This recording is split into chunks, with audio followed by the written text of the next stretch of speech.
সকালের আলো জানালার ফাঁক বলে মায়ার মুখে পড়ছে। আর সে নিজেকে অনেকটা হালকা অনুভব করে। নিজেকে আয়নায় দেখে অন্যরকম লাগে। হ্যাঁ, আমি সত্যি বদলে গেছি। এখন আর আগের ভাঙাচোরা মায়া ছায়া নেই আমার মাঝে। রিসেপশনের ডেস্কে বসে আছে মায়া, আজ একটু বেশিই ব্যস্ত। সানজিদার কল্পে দ্রুত রিসিভ করে মায়া। তানবি যাচ্ছে কি এক জরুরি কাজে, তোর সাথে নাকি দরকার। চিন্তা করিস না সানজি, আসতে দে। কী দরকার সে আমি জানি। যদি তুই আমাকে আগের সে দুর্বল মায়া ভেবে থাকিস তাহলে সেসব ভুলে যা। বাঁকা হেসে জবাব দেয় মায়া। 1 ঘন্টা পর তানবীর আসে মায়ার কফি শপে। তানবীকে দেখে রিসেপশন ছেড়ে বেরিয়ে যায় সে। দুজনে এক কোণে টেবিলে গিয়ে বসে। তোমাকে যা বলেছিলাম করেছে তো? মাথায় নেড়ে সম্মতি জানায় তানবীর। হাতে থাকা ফাইল থেকে কিছু ডকুমেন্টস বের করে দেয় সে। ফাইলগুলো দেখে মুচকি হাসে মায়া। অবশেষে ফারহান নামক বন্দিত্ব থেকে আজ মুক্তি পেয়েছে সে। এখন আর ফারহান চাইলেও তার কাছে আসতে পারবে না। ফারহান যে এত সহজে ডিভোর্স পেপার সাইন করবে তা আগেই বুঝতে পেরেছিল মায়া। আর তাই তো আদালতে আপিল করেছিল। আজ তারই ভিত্তিতে 6টা মাস পর ফারহানের সাথে পুরোপুরি বিচ্ছেদ হয়ে গেল। দীর্ঘ 6টি মাস মায়া শুধু এই দিনের অপেক্ষায় ছিল। তোমাকে অসংখ্য ধন্যবাদ তানবীর। একজন শুভাকাঙ্ক্ষী হিসেবে পাশে থেকেছ, এজন্য কৃতজ্ঞ থাকব। বলো, ট্রিট হিসেবে কি চাচ্ছ? আমার সাধ্যের মধ্যে হলে আজ যা চাইবেন দেওয়ার চেষ্টা করব, কথা দিচ্ছি। তানবী এক মুহূর্তের জন্য চুপ থেকে বলে ওঠে, আমি যদি তোমার কাছে একটা সুযোগ চাই, দিবে কি আমায়? মানুষ বরাবর ভুল করে, ফারহানও করেছে, কিন্তু আমি চাই সেই ভুলগুলোকে ফুল হিসেবে ফুটিয়ে তুলতে। আমি তোমার বৃষ্টিতে ভেজার সঙ্গী হতে চাই, একলা রাতে ছাদ দেখার সঙ্গী হতে চাই। দিবে কি আমায় সেই সুযোগ মায়া? মুচকি হাসে মায়া। সে তো সময় বলতে পারবে তানবী। আমার এই হৃদয়ে ভালোবাসা বলে কিছু নেই, যা আছে আত্মসম্মান, ঘৃণা আর একরাশ অভিমান। জানি না পাহাড় কখনো ডিঙ্গিয়ে তুমি আমার আগের সেই মায়াকে ফিরিয়ে আনতে পারবে কিনা। হাসি মুখে বেরিয়ে যায় তানবী। মায়াকে তার চাই, কিন্তু জোর করে নয়, ভালোবাসা দিয়ে জয় করে। ফারহান আজকাল নিজের ছায়াকেও ভয় পায়। হরিণের প্রতি তার আগ্রহ পুড়িয়েছে অনেক আগে। অরিনের এখন 5 মাস চলে। ফারহানের অবহেলা তাকে ভীষণ কষ্ট দেয়।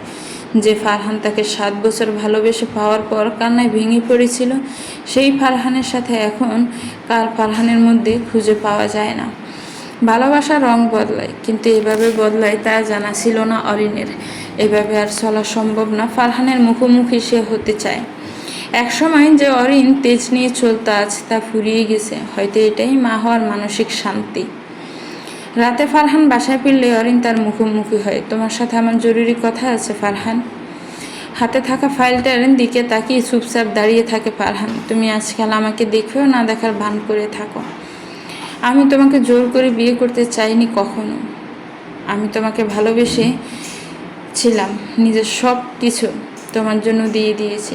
আমি চাইনি তুমি মায়াকে অসম্মান করে, অবহেলা করে আমাকে আপন করে নাও।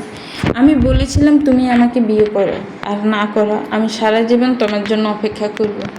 কিন্তু তুমিই আমাকে বিয়ে করার জন্য মায়াকে রাজি করিয়েছ। আমি আমার অপরাধ মেনে নিচ্ছি যে মায়ের সাথে যা করেছি তা সব অপরাধ ছিল, আর অপরাধের ক্ষমা হয়। আমি মায়ের ফা ধরে হলেও ক্ষমা চাইব, কিন্তু তুমি আমার থেকে মুখ ফিরিয়ে নিও না। তোমার অবহেলা আমার সহ্য হচ্ছে না। আর ফারহান ফুপিয়ে কেঁদে ওঠো অরিন। আমি চরিত্রহীনা নই ফারহান, আমি সত্যিই তোমাকে ভালোবেসেছিলাম, আর সারা জীবন তোমাকেই ভালোবাসব। আমাকে জড়িয়ে ধরবে ফারহান। আজকাল তোমার তৃষ্ণা আমাকে বড্ড পড়ায়। ফারহানকে ঝাপটে ধরে কেঁদে ওঠে অরিন। অরিনের চোখের জলে হোঁশ ফিরে ফারহানের ধাক্কা দিয়ে দূরে সরিয়ে দেয় অরিনকে। সে সর্বশক্তি দিয়ে 2টা থাপ্পড় বসিয়ে দেয় অরিনের গালে। থাপ্পড় খেয়ে দূরে ছিটকে পড়ে অরিন। বাড়ি ফেট নিয়ে ব্যথায় কুকিয়ে উঠে অরিন। জানোয়ারের বাচ্চা, তোর এত সাহস যে তোর ওই নষ্ট শরীর দিয়ে আমাকে স্পর্শ করিস? তোর মতো মেয়ের জন্য আমি মায়াকে হারিয়েছি। তোর মোহে এতটাই মজেছিলাম যে মায়াকে কখনো অনুভব করার চেষ্টা পর্যন্ত করিনি। এত মানুষ মরে যায়, তুই মরতে পারিস না?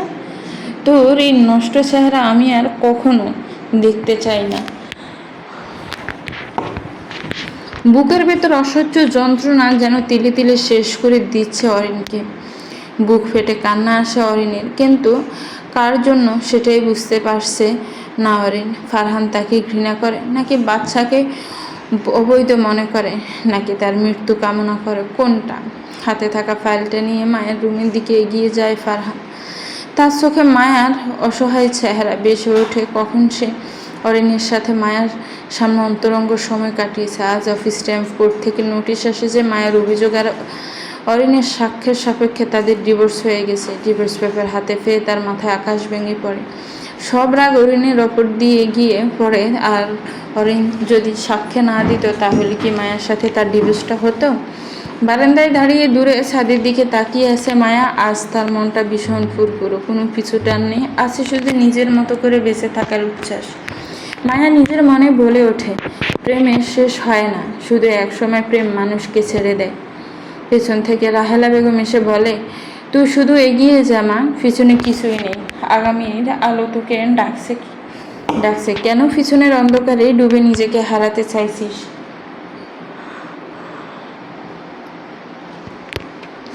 পরদিন অফিসের কাজে আবার সেই হোটেলে যায় ফারহান। কাজ শেষে বেরিয়ে আসার সময় দেখে অরিনের সেই লোকটা বেরিয়ে যাচ্ছে হোটেল থেকে। ফারহান এবার সিদ্ধান্ত নেয় অরিনকে আজ হাতে নাতে ধরবে। তাই নিজের গাড়িতে করে ফলো করে তাদেরকে একটা বাসার সামনে এসে গাড়ি থেকে মেয়েটাকে নামিয়ে দেয় সাথীর পুরুষটি। ফারহান গিয়ে পিছন থেকে জাপটে ধরে অরিনকে। এবার কোথায় যাবি চরিত্রহীনা? খুব তো বলেছিলে আমি ছাড়া আর কোনো পুরুষের ছোঁয়া তোর শরীরে পড়েনি, তাহলে আজ যা নিজের চোখে দেখলাম তা কি করে অস্বীকার করবি? হঠাৎ কেউ জড়িয়ে ধরায় ভয় আর আতঙ্কে আঁতকে ওঠে মেয়েটি। অপরিচিত এক ছেলে তাকে জড়িয়ে ধরেছে ভেবে চিৎকার দেয় মেয়েটি। আশপাশ থেকে লোক জড়ো হলে সব খুলে মেয়েটি সব শুনে ঘন পিটুনি দেওয়া শুরু করে সবাই মিলে। মার খেয়ে একদম অবস্থা খারাপ হয়ে গেছে ফারহানের। জীবনে কখনোই এত মার খায়নি সে। আঘাত সহ্য করতে না পেরে জ্ঞান হারায় সেখানেই। অবস্থা খারাপ দেখে লোকজনকে শান্ত করে মেয়েটি ফারহানকে নিয়ে হাসপাতালে ভর্তি করায়। দীর্ঘ 19 ঘন্টা পর জ্ঞান ফিরে ফারহানের। এত সময়ও কারো ফোন বা না আসার অনেকটা অবাক হয় মেয়েটা। হাসপাতালের বেডে শুয়ে আছে ফারহান। জ্ঞান ফেরার পরই হাসপাতালে ভর্তি করানো মেয়েটাকে জানিয়েছে কর্তব্যরত নার্স। কেমন আছেন আপনি? জিজ্ঞেস করে মেয়েটির দিকে এক নজর তাকিয়ে মুখ ফিরিয়ে নেয় ফারহান। 7 বছরের ভালোবাসা তার থেকে মুখ ফিরিয়ে নিয়েছে ভেবে মনের মধ্যে রাগ আর ক্ষোভ বাসা বাঁধে ফারহান। এখানে আবার কি নাটক দেখাতে এসেছো? তোমার ভালো মানুষের মুখোশ খুলে গেছে অরিন। তুমি নাকি 5 মাসের অন্তঃসত্ত্বা, কিন্তু তোমাকে দেখে তো মনে হচ্ছে একদম স্লিম ফিগার। দেখুন মিস্টার, আপনার কোথাও ভুল হচ্ছে। আমি অরিন নই, আর না অরিন নামক কাউকে চেনে। আপনি হয়তো অন্য কাউকে আমার সাথে গুলিয়ে ফেলছেন। এবার মেয়েটিকে ভালো করে লক্ষ্য করে ফারহান। অনেকটাই অরিনের মতো, কিন্তু অরিনের থেকে কিছুটা ফর্সা। নিজের মাথার ব্যান্ডেজ ছুঁয়ে দেখে ফারহান, তারপর ক্লান্ত স্বরে জিজ্ঞেস করে, তুমি আপনি তাহলে অরিন না? মেয়েটি মাথা নাড়ে। না, আমি মাহাজাবিন। এখানে আমার হাজব্যান্ডের সাথেই থাকি। সেদিন যার সাথে গাড়িতে দেখেছিলেন উনিই আমার হাজব্যান্ড। আপনি মনে হচ্ছে অরিন নামের কারোর সাথে আমাকে গুলিয়ে ফেলেছিলেন। সেদিন আপনার আচরণ দেখে আমি ভয় পেয়ে গেছিলাম, আর তাই চিৎকার করে লোক জড়ো করেছিলাম। আমার অনাকাঙ্ক্ষিত ভুলের জন্য আমি আন্তরিকভাবে দুঃখিত। ফারহান এবার লজ্জায় পড়ে যায়, মাথা নিচু করে বলে, আসলে ভুলটা আমারই। আমি খুব বড় ভুল করে ফেলেছি, কিছু মনে করবেন না। আসলে আপনাকে দেখতে অনেকটা আমার ওয়াইফ অরিনের মতো লাগে। আমি ভেবেছিলাম অরিন অন্য কারোর সাথে সম্পর্ক জড়িয়েছে আমার অজান্তে। মাহাজাবিন কৌতূহলী কণ্ঠে জিজ্ঞেস করা, আচ্ছা সেসব না হয় ঠিক আছে, কিন্তু এতক্ষণ হয়ে গেল হসপিটালে ভর্তি, আপনার ফ্যামিলি বা আত্মীয় স্বজন কেউ তো খবর নিল না। আর আপনার অরিনই বা কোথায়? ফারহান চোখ বন্ধ করে দীর্ঘশ্বাস ছাড়ে। নিজের জীবনের করা প্রতিটা অন্যায় যেন চোখের সামনে ভেসে ওঠে তার। মায়ার নীরব কষ্ট, দিনের পর দিন করে যাওয়া অন্যায়, আর অরিনের চোখ খুলে মাহাজাবিনের দিকে তাকায় ফারহান। আমি হারিয়েছি সব কিছু, বিশ্বাস, ভালোবাসা, সম্মান, এমনকি নিজের বিবেক। এখন কেবল অবশিষ্ট ধুলো জমা স্মৃতি পড়ে আছে। তবুও আপনি দয়া দেখিয়ে রাস্তা থেকে এখানে এনেছেন, এটাই অবিশ্বাস্য। এটুকুই কজন বা করে। মাহজাবিন হেসে বলে, মানুষের সব কিছু হারানো মানেই তো শেষ না, জীবন মানে আবারও উঠে দাঁড়ানো। আপনি আবার জীবনটাকে নতুন করে শুরু করেন, তার আগে নিজের ভেতরের মানুষটাকে পাল্টাতে হবে আপনাকে। জানেন মাহজাবিন, মানুষ যখন জীবনের সব কিছু হারিয়ে ফেলে তখন তার ভিতরের সব অহংকার একটু খানি করে গলে যেতে থাকে। আমি যে অন্যায় করেছি তার ক্ষমা আমি পাবো কি না জানি না, আপনাকে বললেও আপনি আমাকে ঘৃণা করবেন। এই যে এত সুন্দর মানুষটাকে দেখছেন, এর পিছনে যে কুৎসিত চেহারাটা আছে সেটা আপনি দেখবেন না। মাহজাবিন শান্ত গলায় বলে, মানুষের ভুল তখনই পূর্ণতা পায় যখন সে তার ভুলটা স্বীকার করে। আপনি এখনই জীবিত, এটাই সবচেয়ে বড় পাওয়া। আপনি চাইলেই আবার নতুন করে জীবন শুরু করতে পারেন। শীতের রাত, বাতাসে কুয়াশার ঘ্রাণ। মায়া বারান্দায় দাঁড়িয়ে চা হাতে আকাশের দিকে তাকিয়ে থাকেন। আজকে সকালের কথা মনে করে মায়ের মনটা বিষণ্ণ হয়ে আছে। সকাল 10টার দিকে অরিন কফি শপে এসেছিল। এসে দুহাতে মায়ের পায়ে লুটিয়ে পড়ে সে। 5 মাসের ভারী পেট নিয়ে বসতেও ভীষণ কষ্ট হয় অরিনের। তবুও সে মায়ার পা জড়িয়ে ধরে আজ। কফি শপে থাকা প্রতিটি মানুষ তাকিয়ে দেখে মায়াকে। অরিনকে হাত ধরে উঠায় মায়া, তারপর এক গ্লাস ঠান্ডা জল দিয়ে ভেতরের রুমে নিয়ে আসে। আপু, আপনি আমার চেয়ে বয়সে অনেক বড়, সম্পর্কে আমি আপনার যাই হতাম না কেন, তবুও আপনি আমার চেয়ে সিনিয়র। আপনি এভাবে আমাকে লজ্জা দিবেন না আমি ভাবিনি। মায়া আজ বলতে দ্বিধা নেই, আমি তোমার বয়সে বড় হলেও মনের দিকে তুমি আমার থেকে অনেক অনেক বিশাল। আমি তোমার সাথে যে অন্যায় করেছি জানি তার ক্ষমা হয় না, তবুও বড় বোন যখন বলেছ আমি তোমার পায়ে ধরে ক্ষমা চাচ্ছি, তুমি আমাকে ক্ষমা করবে বোন। আমি চাই না আমার সন্তান কখনো তার মাকে তার অতীতের জন্য ঘৃণা করবে। একজন মেয়ের জন্য স্বামীর অবহেলা আর অনাদর কতটা পড়ায় তা আমি খুব ভালো করে টের পাচ্ছি। বিয়ের আগে ফারহানের সাথে আমার সম্পর্ক ছিল, এটা ঠিক। আমি চাইলে ফারহানকে বিয়ে না করলেও পারতাম। আমি চাইলে ফারহানকে আমরা দুজনেই সুখে থাকতে পারতাম। কিন্তু সত্যি বলতে আমি কখনো তোমার দিক থেকে ভেবে দেখিনি। আমি সবসময় নিজেরটা পূরণ করে এসেছি। অন্যায় করলে তার সাজা ভোগ করতে হবে, আমার ক্ষেত্রেও তাই। আমি আমার নিয়তিকে মেনে নিচ্ছে। আমি তোমার সাথে যত অন্যায় করেছি তুমি আমাকে শাস্তি দাও, কিন্তু আমার অনাগত সন্তানের জন্য হলেও তুমি আমাকে মাফ করে দিও। আপু, আপনি আমার সাথে যা করেছেন তার জন্য আপনাকে আমি শাস্তি দিতে চাই না। আপনাকে ধন্যবাদ দিব, আপনার জন্য আমি ফারহান নামক অন্ধকার থেকে মুক্তি পেয়েছি। আপনার প্রতি যত ক্ষোভ ঘৃণা ছিল আমি মাফ করে দিচ্ছি। আপনারা ভালো থাকবেন আপু, আর আপনাদের অনাগত সন্তানের জন্য অনেক দোয়া থাকলো আপু। আমাদের নয় মায়া, ও শুধু আমার সন্তান, আমার একার। আজকের পর আর হয়তো কখনো আমাদের দেখা হবে না, কিন্তু আমার সন্তান সবসময়ই জানবে তার আরও একটা মা আছে। বিকেলের দিকে ফারহানকে হসপিটাল থেকে রিলিজ দেওয়া হয়। মাহজাবিন আর তার হাজব্যান্ড মিলে ফারহানকে তার বাসায় সামনে দিয়ে আসে। বাসায় গিয়ে নিজের কাছে থাকা ডুপ্লিকেট চাবি দিয়ে রুমে প্রবেশ করে ফারহান। ডাইনিং টেবিলে কালকের সকালে রাখা খাবার পরে থাকতে দেখে অবাক হয় ফারহান। মৃদু স্বরে অরিনকে ডাকে সে, কিন্তু অরিনের কোনো সাড়া শব্দ না পেয়ে একটু ঘাবড়ে যায় সে। সেদিন রাতে থাপ্পড় দেওয়ার পর আর অরিনের খোঁজ সে নেয়নি। কথাটা মাথায় আসতে ধরে অরিনের রুমে যায় ফারহান, কিন্তু সেখানেও কেউ নেই। সারা বাড়ি খুঁজেও কোথাও অরিনের দেখা পায় না ফারহান। বাধ্য হয়ে দারোয়ান চাচাকে জিজ্ঞেস করলে জানায়, কাল সকালে ফারহান অফিসের জন্য বেরিয়ে গেলে ম্যাডামও বেরিয়ে যান, তারপর আর বাসায় ফেরেননি। অতিরিক্ত চিন্তায় মাথা ছিনছিন ব্যথা করে ফারহানের। দারোয়ান চাচার সাহায্যে এসে রুমে এসে অরিনের ফোনে ডায়াল করে ব্যর্থ হয় ফারহান। সব রুম দেখলেও মায়ের রুম দেখা হয়নি, তাই মায়ের রুমের দিকে আগায় যদি কোনো ক্লু পাওয়া যায়। ছোট্ট টেবিলটার উপর বন্ধ করে রাখা ডায়েরিটা দেখে হাতে নেয় ফারহান। চোখ বন্ধ করে দম নিয়ে খুলে দেখে, প্রিয় ফারহান, আমি যে ফারহানকে ভালোবেসেছিলাম সে তুমি না। আমি কখনো চাইনি আমার ভালোবাসা অন্য কারো হোক, অন্য কাউকে তার ভাগ দেই। তবুও তুমি মায়াকে বিয়ে করেছিলে, তোমাদের 4 বছরের সংসার ছিল, শুধুমাত্র আমার জন্য তা নষ্ট হয়ে গেছে। আমি জানি না তুমি কাকে চাও। একজন মেয়ে তার স্বামীর থেকে অবহেলা অপমান সহ্য করে বেঁচে থাকতে পারে না। মায়ার কষ্ট আমি কখনো অনুভব করতে চেষ্টা করিনি, হয়তো আমার সাথে না হলে কখনো করতামও না। আমি মায়ের কাছে ক্ষমা চাইব আমার কৃতকর্মের জন্য। তুমি হয়তো আমাকে অপবিত্র চরিত্রহীনা মনে করো, কিন্তু বিশ্বাস করো আমার এই গর্বের সন্তান তোমার।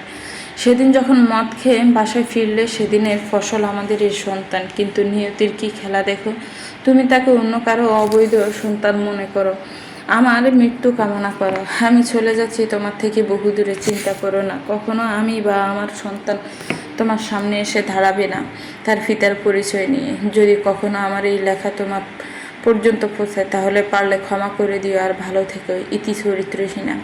অরিনের লেখা পড়ে বাকরুদ্ধ হয়ে বসে থাকে ফারহান। যে করেই হোক অরিনকে তার চাই, তাই তো আর দেরি না করে বেরিয়ে যায় অরিনকে খোঁজার উদ্দেশ্যে। রাতেই অরিনের বাবার বাসার সামনে গিয়ে হাজির হয় ফারহান। সারা রাত অপেক্ষা করেও ভিতরে ঢুকতেন দেয়নি দারোয়ান। সকালের দিকে অরিন বারান্দায় আসলে ফারহানকে দেখতে পায়। দারোয়ানকে বলে ফারহানকে ভিতরে আসতে অনুমতি দেয়। ফারহান এক মুহূর্ত দেরি না করে দৌড় অরিনদের ড্রয়িং রুমে এসে দাঁড়ায়। অরিনের বাবা তখন সকালের খবর দেখছিলেন। ফারহানকে দেখে তিনি ভীষণ ক্ষেপে যায়। ততক্ষণে অরিন নিচে নেমে এসেছে। বাবা, তাকে আমিই আসতে বলেছি, কিছু কথা বলবো। পাশের সোফায় বসে পড়ে অরিন। বলো, কি চাও এখন? আমি জানি আমি তোমাকে ভুল বুঝেছি, তোমাদের সাথে অন্যায় করেছি, ক্ষমা চাওয়ার যোগ্যতা আমার নেই। আমি শুধু একটা সুযোগ চাই অরিন, প্লিজ অরিন, আমাকে ক্ষমা করে আমার সাথে চলো। অরিন হেসে ফেলে। কিসের ভরসায় তোমাকে ক্ষমা করব বলতে পারো? আমি ভাবতাম তুমি আমাকে ভালোবাসো, আর তাই দ্বিতীয় বিয়ে করে আমাকে ঘরে তুলেছিলে, কিন্তু তুমি কখনোই আমাকে বা মায়াকে ভালোবাসতে পারোনি। তুমি শুধু দুজনের থেকে নিজের চাহিদা মেটাতে। তোমার মতো পুরুষ পৃথিবীতে পুরুষ জাতির জন্য কলঙ্ক। সেদিন রাতে যখন হাত জোর করে তোমার সামনে দাঁড়িয়েছিলাম মনে পড়ে? তুমি আমার সন্তানকে অস্বীকার করেছিলে, তাকে অবৈধ বলে আমাকে যে অপবাদ দিয়েছিলে। তবে আজ কেন সেই সন্তানকে নিজের বলে স্বীকার করে নিচ্ছেন? মায়া যদি আপনাকে ডিভোর্স না দিত তাহলে কি আপনি আমাকে চাইতেন? আমি বলছি না যে আমি অপরাধ করিনি, আমি নিজেও অপরাধী, আর সেই অপরাধের প্রায়শ্চিত্ত আমি করব। আপনাকে ক্ষমা করতে পারবো না কখনো, আর না মায়ার সাথে করা অন্যায়। আপনি যদি আমাকে বা মায়ার মধ্যে কাউকে ভালোবাসতেন তাহলে মরিচিকার মতো অন্য কারোর জন্য ছুটতেন না। চাইলে মায়াকে ভালো জীবন দিয়ে তিনজন মিলেই সুখে থাকতে পারতাম। আমি বলছি না যে এতে আমার দোষ ছিল না, আমিও দোষী, তা স্বীকার করে নিয়েছি, আর তার শাস্তি হিসেবে নিজেকে আপনার থেকে সরিয়ে নিচ্ছি। দিনের পর দিন আপনি মায়াকে যে মানসিক নির্যাতন করেছেন তার জন্য আপনাকে জেলে ঢোকানো উচিত ছিল। মায়া নেহাত ভালো মানুষ, তাই কিছু না করেই চলে গিয়েছিল। ফারহান হাঁটু গেড়ে বসে পড়ে। আমি শেষ হয়ে গেছি অরিন, প্লিজ আর একটা সুযোগ দাও। সুযোগ আপনি অনেক আগেই হারিয়েছেন ফারহান। আজকের পর আর আমার সাথে যোগাযোগ করার চেষ্টা করবেন না প্লিজ, এটা আমার অনুরোধ। সোফা থেকে উঠে নিজের রুমের দিকে এগিয়ে যায় অরিন। দুপুর 12টার ফ্লাইটে আজ কানাডা চলে যাবে সে তার ফুফির কাছে। ফারহানকে এ কথা জানাতে চায়নি, পাশে আবার কোন ঝামেলা করে তাই। অরিনের থেকে নিরাশ হয়ে বাসা থেকে বেরিয়ে যায় ফারহান। নিজের করা অপরাধ তাকে কুরে কুরে খাচ্ছে। হাঁটতে হাঁটতে একসময় মেন রাস্তায় চলে আসে সে। বিপরীত দিক থেকে দিয়ে আসা এক প্রাইভেট কারের ধাক্কায় ছিটকে পড়ে রাস্তার পাশে।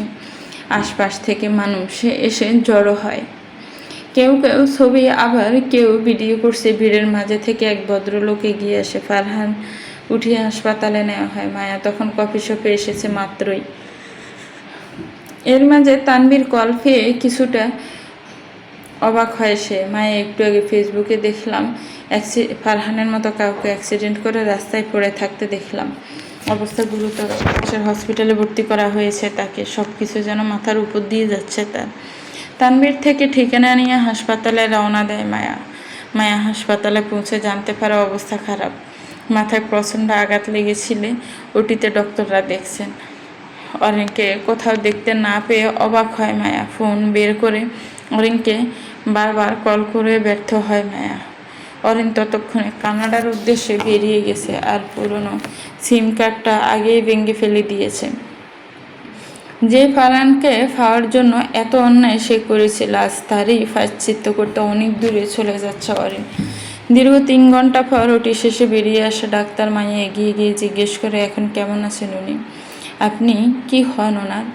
অবস্থা বেশি ভালো না, 24 ঘন্টার মধ্যে জ্ঞান না ফিরলে আমাদের কিছু করার থাকবে না, আর পারলে ওনার পরিবারের কাউকে জানাবেন।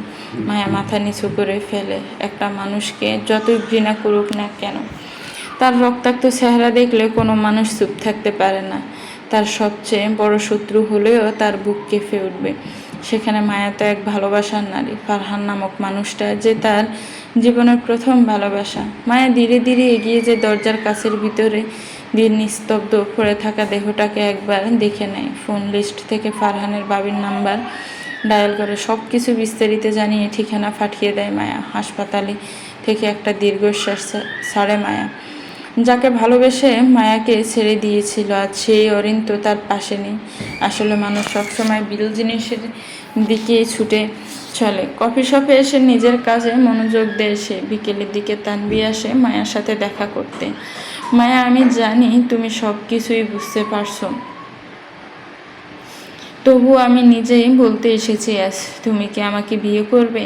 দেখো তানবি, তুমি যতটা সহজভাবে বিষয়টা মনে করছো ততটা সহজ কিন্তু নয়। তুমি অনেক ভালো একটা ছেলে, এমন একজনকে যে কোনো স্বার্থ ছাড়াই আমার পাশে থেকেছে। আমি তোমার প্রতি কৃতজ্ঞ। আমি তোমাকে কখনো ভালোবাসতে পারবো কি না সেই গ্যারান্টি আমি দিতে পারবো না। তুমি কি একটাবার চেষ্টা করবে না মায়া? তানভীর স্বরটা একরাশ ভাঙ্গা প্রত্যাশায় কাফে। আমি চাই না তুমি সারা জীবন ভালোবাসাহীন একটা সম্পর্কে জড়াও। তুমি অবিবাহিত, তোমার পুরো জীবন পড়ে আছে সামনে। তোমার পরিবার, তোমার বাবা মা, তারা অনেক ভালো আশা রাখে।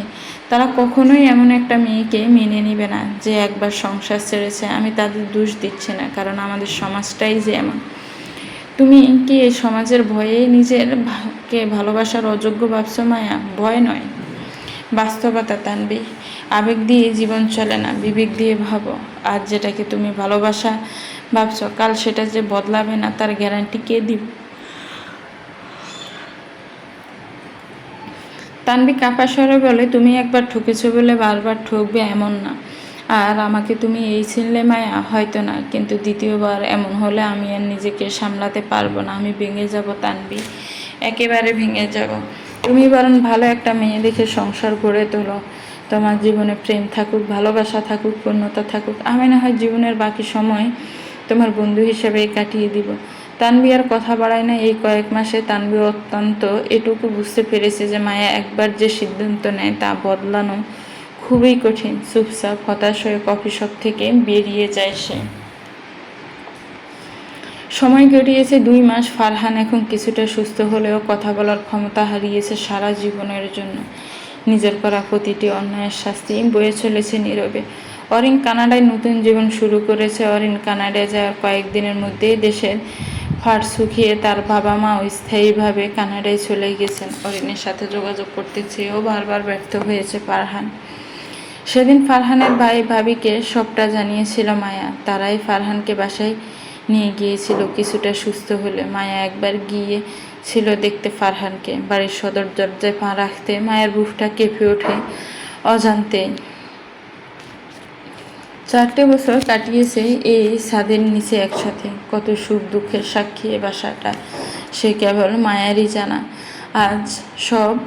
আজ শুধু কুয়াশার মোড়া স্মৃতি। ফারহান বিছানায় শুয়েছিল। মায়াকে দেখে ধীরে ধীরে উঠে বসে। চোখে চোখ পড়ে দুজনার বুকের ভিতর অজস্র কথা জমা থাকলেও বলতে পারেনি কেউ কাউকে। মায়ার নিশ্চুপ চাহনি ফারহানকেও অনুশোচনার আগুনে জ্বালিয়ে পুড়িয়ে ছারখার করে দিচ্ছে। মায়ের এই রূপ ফারহানের জন্য একদম নতুন। বিয়ের পর সামান্য হাত কেটে গিয়েছিল ফারহানের, তখন মায়ের সে কি কান্না আজও তা ফারহানের কানে বাজে বারবার। চোখের কোণ ভিজে আসে দুজনারই। চোখের জল মুছে বেরিয়ে যায় মায়া। যেতে যেতে থেমে বলে, ভালো থেকো ফারহান, পারলে নিজেকে শুধরে নিও। আর প্রার্থনা করি অরিনের সন্তান যেন কখনো বাবার মতো বিশ্বাসঘাতক না হয়। দরজা খুলে বেরিয়ে যায় মায়া। তার বেরিয়ে যাওয়ার শব্দ আজ এত ভারী যে পুরো বাড়িটা যেন নিঃশ্বাস পেলে। সন্ধ্যায় কফি শপে বসে চুপচাপ হিসেব দেখছিল মায়া। এর মাঝে সঞ্জিদার মা ফোন দিয়ে বলে তাড়াতাড়ি বাসায় ফিরতে আসছে। মা বলে সব গুছিয়ে বেরিয়ে পড়ে মায়া। আজ তানভীর বাবা মা আসবে মায়াকে দেখতে, আর কখনো বিয়ে করবে সিদ্ধান্ত নিল। শেষ পর্যন্ত সাঞ্জি আর মায়ের কাছে হার মানে সে। বিয়ে মানেই যে সবসময় মানুষটা খারাপ হবে এমন না। কথাগুলো মায়াকে বুঝিয়েছে। মায়াকে নতুন করে ভাবতে বাধ্য করেছে শেষ পর্যন্ত তানভীকে একটা সুযোগ দিতে। মায়া, সব পুরুষ এক না। যদি কেউ তোকে সত্যি সম্মান করে, পাশে দাঁড়ায়, তোর অতীতকে বোঝে, তবে তার থেকেও দূরে থাকার মানে তো নিজেকেই শাস্তি দেওয়া, তাই না? সানজিদা বলেছিল মায়াকে। মায়ের কথাগুলো আরও বেশি ভাবিয়েছে তাকে। মেয়ে মানুষের জীবনে একটা নির্ভরতা দরকার মা। তুই যদি তানভীকে মানুষ হিসাবে ভালো পাস, তবে তাকে একটা সুযোগ দে। ভালোবাসা সময় নিয়ে গড়ে ওঠে, কিন্তু সম্মান শুরু থেকে থাকতে হয়। মায়ের কথাগুলো ফেলতে পারেনি মায়া। সন্ধ্যার পর তানভী, তার বাবা মা আর সানজিদা এসে হাজির হয়। মায়া আজকাল কটনের সালোয়ারে খুব সাদামাটা সেজেছে। তানভীর মা মায়াকে দেখে মুচকি হাসে। তোমাকে দেখে মনে হয় না তুমি এতগুলো জ্বর পাড়ি দিয়ে এসেছ। খুব শান্ত আর মিষ্টি একটা মেয়ে। তানভীর পছন্দে আমরা খুশি। অন্য সব মায়েদের মতো আমি না দেখবে অল্প দিনে আমাদের মা মেয়ের সম্পর্কটা কত সুন্দর হয়ে গড়ে ওঠে। মায়া কোনো কথা বলতে পারে না, শুধু চোখ বেয়ে দুফোঁটা জল গড়িয়ে পড়ে। মায়া মাথা নিচু করে নেয়। এত ভালোবাসার প্রতি ভয়টাই বেশি হয়, কিন্তু প্রথমবার মনে হচ্ছে ভালোবাসার পাশে যদি শ্রদ্ধা থাকে, তাহলে ভয়কে জয় করা অসম্ভব নয়। তানভী আর মায়াকে একা কিছুটা সময় কাটানোর জন্য পাঠিয়ে দেয় সানজিদা। তানভী, আমি তোমাকে ভালোবাসতে পারবো কিনা জানি না, তবে আমি চেষ্টা করতে চাই। তুমি যদি আমার পেছনে দাঁড়িয়ে থেকে সামনে এগিয়ে যাওয়ার সাহস দাও, তবে আমি নিজেকে একটা সুযোগ দিতে চাই। মায়ের নিজে গিয়ে গ্রাম থেকে তার বাবা মা দুই ভাইকে প্রথমবারের মতো ঢাকায় এনেছে। যতই হোক, বাবা মায়ের সিদ্ধান্ত ছাড়া বিয়ে সে করবে না। দুই পরিবার মিলে সামনে শুক্রবার বিয়ের ডেট ঠিক করে। মায়া ছাওয়া হিসেবে পুরো বিয়ে বাড়ি কাঠগোলাপ দিয়ে সাজিয়েছে তানভী। লাল শাড়িতে মায়াকে দেখে দ্বিতীয়বারের মতো নতুন করে প্রেমে পড়ে তানভী। মায়া ঠিক এভাবেই যাকে ভালোবাসতে গেলে বারবার নতুন প্রেমে পড়তে হয়। চুপি চুপি মায়ের কানের কাছে মুখ নিয়ে ফিস করে বলে তানভী, আজ তো তোমার রূপের আগুনে আমি মুগ্ধ মায়া, সাবধানে থেকো তানভী। মায়ার আগুনে হাত বাড়িয়েছ, এই আগুন শুধুই ফোড়াতে জানে। মুচকি হেসে ফিস করে বলে মায়া, জানি তোমার এই রূপের আগুনে পুড়ে 1000বার দগ্ধ হতে রাজি আছি আমি। তোমার আগুনে পুড়ে যাওয়া মানেই তো আমার পূর্ণতা পাওয়া। বিষের জন্য যখন মায়াকে কবুল বলতে বলে, মায়ার চোখে তখন হালকা জল ভেসে ওঠে। এ জল সুখের নয়, নতুন করে জীবনে শুরু হয়। মায়ার হাতে হাত রেখে শক্ত করে চেপে ধরে তানভী। 3বার কবুল বলে আজ যেন মায়ের জীবনে নতুন মানে নিয়ে আসে হারানো যন্ত্রণা, নিজেকে ফিরে পাওয়ার সাহস আর একজন পুরুষের কাঁধে আবার বিশ্বাস করার দৃঢ়তা। অরিনের সাথে ফারহানের যোগাযোগ হয়নি। অরিন যোগাযোগের সব রাস্তা বন্ধ করে দিয়েছে। মায়ের সাথে করা নিজের অপরাধকে একটু হলেও শাস্তি হিসেবে সারা জীবনের জন্য ফারহানের থেকে নিজেকে দূরে সরিয়ে নিয়েছে সে। মায়ের সাথে যে অন্যায় ফারহান করেছে, তার শাস্তি হিসেবে সৃষ্টিকর্তা তার থেকে কথা বলার শক্তি কেড়ে নিয়েছে ভেবে দীর্ঘশ্বাস ছাড়ে ফারহান। কিছু অপরাধ যা কখনো ক্ষমা হয় না।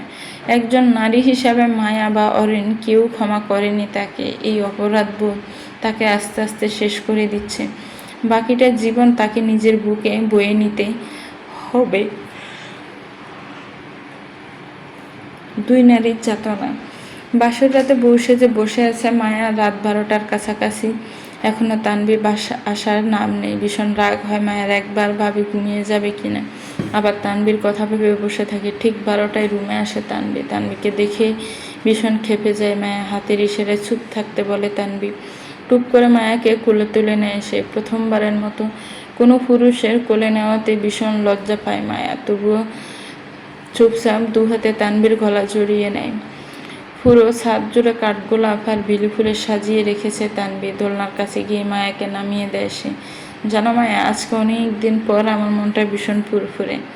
জানি না তোমার মাঝে এমন কি আছে যে বারবার তোমার মাঝে হারিয়ে যায়। মায়া তানভীর কাছে মাথায় লিয়ে দেয়। ভালোবাসা সুন্দর, তবে মানুষটা যদি তোমাকে বুঝতে পারে তানভী। আমি ভুল মানুষকে ভালোবেসেছিলাম। একটা কথা জানো তো, প্রথম প্রেম কখনো বলা যায় না, তবে আমার মনে ফারহানের জন্য ঘৃণার পরিমাণ এত বেশি যে ভালোবাসাটা তার নিচে ছাপা পড়ে গেছে। তুমি আমাকে একটা সুযোগ দাও তানভী। আমি তোমাকে ঠকাতে চাই না। আমি ফারহানকে ঠিক যতটা ঘৃণা করি, তোমাকে তার চেয়ে বেশি ভালোবাসবো, কথা দিলাম। মায়াকে ভরসা দিয়ে তানভি মাথায় হাত বুলিয়ে দেয়। তোমার যত সময় লাগে নাও, আমার কোনো সমস্যা নেই। আমি শুধু তোমাকেই ভালোবাসবো মায়া। আকাশের ছাদটাও যেন আজ এই নতুন দিনের সাক্ষী। 1 বছর পরে এখন মায়া আর তানভি দুজনেই সুখের সংসার করছে। সমাপ্ত। তো ভিউয়ার্স, এই গল্পটা আজকে এখানে শেষ হয়ে গেছে।